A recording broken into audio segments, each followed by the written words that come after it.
Today we're coming in with a fight preview. We got Kasim Ruffin. Kasim is coming off of an MMA win, and his next fight will be combat jiu-jitsu. That's going to be on February 27th. Kasim, why combat jiu-jitsu after you're coming off of this MMA fight?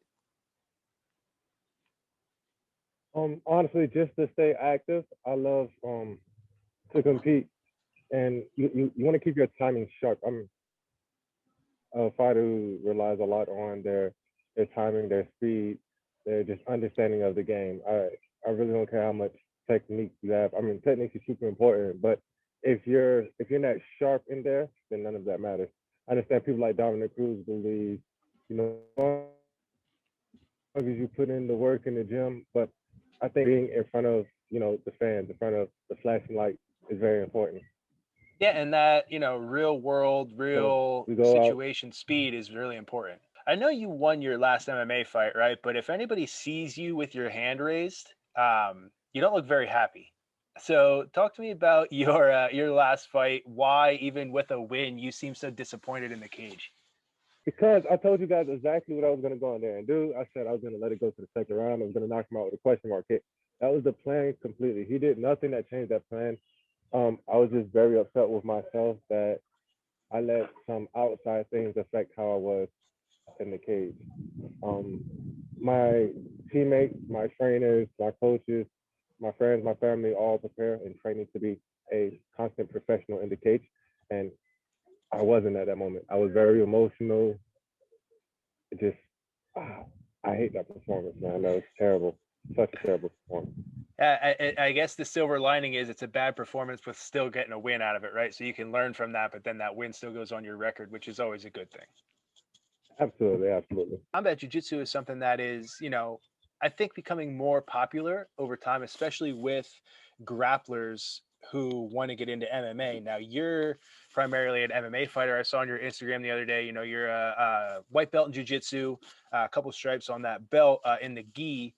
Now, in combat jiu-jitsu, it is primarily a jiu-jitsu match, but then once you are on the ground, you can open hand slap people. So how does that change your kind of game on the ground in jiu-jitsu compared to how it typically is? Um, Honestly, it doesn't change my game. It just helps. It helps my game a lot because I'm not going to play your game. I'm not going to go in there and try to out technique you. It's just not going to happen. You have years on me. Like no, what I'm going to do is I'm going to get you tired. I'm going to be smart. I'm going to be sharp. And every time you think you start to get your little pace going, I'm going to interrupt it. And now with combat jiu-jitsu, I can do an overhand slap. That's a great way to snap and stop your pace. You thought you were putting together a little quick, stop all that, son. Uh, So does that so come back it's to a great way your to break up. that comes back to your overall approach to MMA, right? Where timing is kind of everything, timing and speed. And when you can disrupt someone's timing with that open hand slap, that's what you're looking to do. It's like a dance. If you really think about it, like a fight is nothing but like a very expressive dance. So if I'm in there and I'm controlling the pace of the dance, you're at my mercy. I don't care how strong you are, how technical you are. If you're fighting at my pace, you're at my mercy. So So if for I this make everybody combat dance jiu-jitsu again. fight, you're going to be keeping a pretty high pace. Oh, absolutely. Um, but if we're I'm going to go in there. I'm going to fill him out. I can tell you how this is going to go. Right? We're going to go in there. We're going to touch gloves. I feel like he's going to be very aggressive. He's going to come at me. I'm going to love it. I'm going to bring all the pressure. I'll play a little bit of defense, see how he reacts.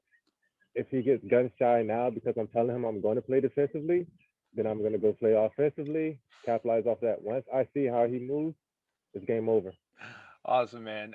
We're looking forward to it. Before I let you go, I just want to know how you see yourself finishing this one because I got your question mark kick answer last time, so I'm interested to see how this one goes.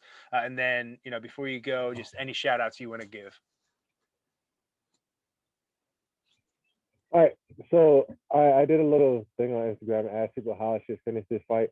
I got a couple of, like flying triangles, a couple of flying squirrels. So we're gonna go in there. We're gonna have fun. I'm gonna test the water. Once I see I can control it completely, I'm just gonna go in there and put on a show. I might throw a flying triangle one time just to. We're gonna have fun. It's gonna be something exciting, but it's definitely gonna be a finish. early, first round. Awesome, man. And then any shout outs you want to give to anybody who's been helping you get ready for this fight?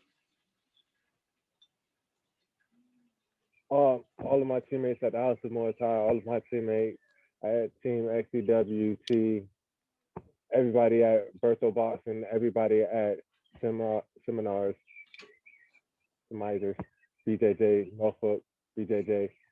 Sorry if I said the last name wrong. Forgive me. And everybody who's been supporting me. And of course, MMAT company because they're the best.